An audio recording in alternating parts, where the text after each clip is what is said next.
Once I came in here, something about the way this place looked, I don't know, it's just, there was a warmth and it enveloped me. When I walk into this room, I feel the history here. It's more than 125 years old in the same beautiful, wonderful gem of a building that nobody knows is there. We're on the National Register of Historic Places. They forged together and established this beautiful synagogue to keep us all together. You're sitting with other congregants, people that you know, people that you care about. They're not strangers. So there's a certain communal atmosphere.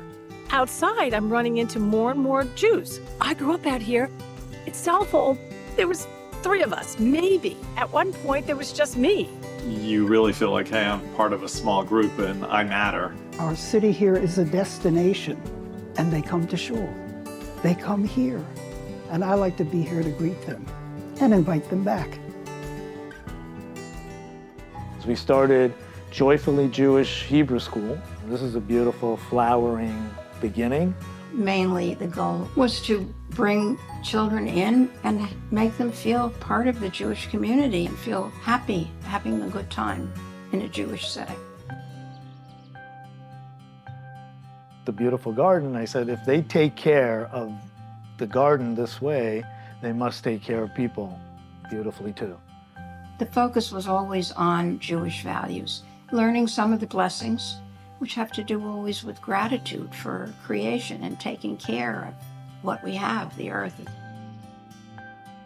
Worship in there and then relax in here and take the worship out here as well. This is the bench that my uncle had dedicated to my brother.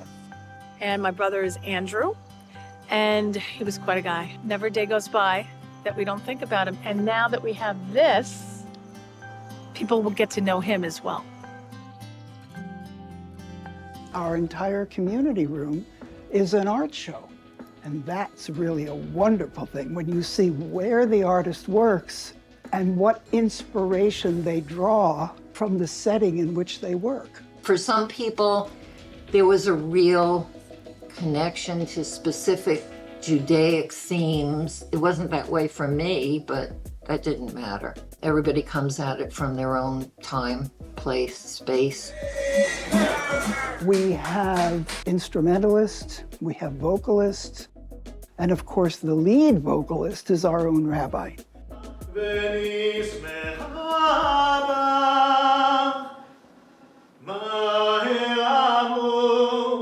was from Yemen, lived in Israel, moved here, originally thought he was going to be in business, sort of found his calling, became a rabbi, not your typical suburban rabbi.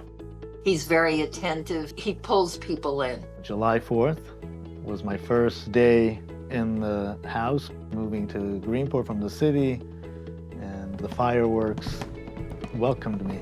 I started studying and I realized this is why for 2,000 years and beyond, the Jewish people kept who they were, because there's something so real here. People say, oh, you're religious. No, I'm not. I guess what is religious? The stress is not on belief, it's on action.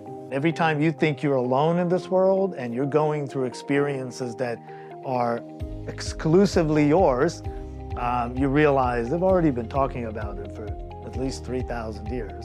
People who are looking for communities to be connected to, the communities and the congregations have to be relevant. Whatever you feel that is helping you to connect, that's great. My hope is that we will look at the synagogue in the future, not just as a reopening, but rediscovering and redefining